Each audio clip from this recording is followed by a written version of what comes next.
ఓటెన్ టీవీకి స్వాగతం. ప్రజా సమస్యల సత్వర పరిష్కారం కోసం ప్రజా సమస్యల పరిష్కార వేదిక కార్యక్రమం ప్రతి సోమవారం ఉదయం 10 గంటల నుండి 13 గంటల వరకు ఎన్టీఆర్ జిల్లా పోలీస్ కమిషనర్ వారి కార్యాలయంలో నిర్వహించడం జరుగుతుంది. ఈ నేపథ్యంలో పోలీస్ కమిషనర్ వారి కార్యాలయంలో ఎన్టీఆర్ జిల్లా పోలీస్ కమిషనర్ ఎస్వి రాజశేఖర్ బాబు ఐపీఎస్ ఆదేశాల మేరకు డీసీపీ ఏబీటీఎస్ ఉదయరాణి ఐపీఎస్ ప్రజా సమస్యల పరిష్కార వేదిక కార్యక్రమాన్ని నిర్వహించి బాధితుల నుండి వివిధ సమస్యలకు సంబంధించి మొత్తం 86 ఫిర్యాదులపై బాధితులతో మాట్లాడడంతో పాటుగా దివ్యాంగులు, వృద్ధుల వద్దకు నేరుగా వెళ్లి వారి సమస్యల గురించి అడిగి తెలుసుకొని వాటిని త్వరితగతిన పరిష్కరించాలని ఫోన్ ద్వారా సంబంధిత పోలీస్ స్టేషన్ ఎస్హెచ్ఓలతో మాట్లాడి సత్వరమే చర్యలు తీసుకోవాలని ఆదేశాలు జారీ చేయడమైనది.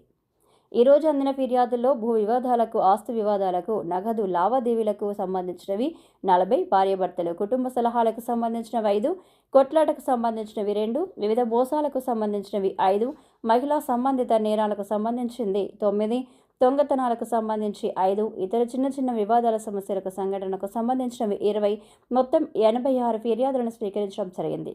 ఈ కార్యక్రమంలో డీసీపీ ఏబీటీఎస్ ఉదయరాణి ఐపీఎస్, ఇతర అధికారులు, సిబ్బంది పాల్గొని ఫిర్యాదులు పరిష్కరించడంలో సహకారాన్ని అందించారు.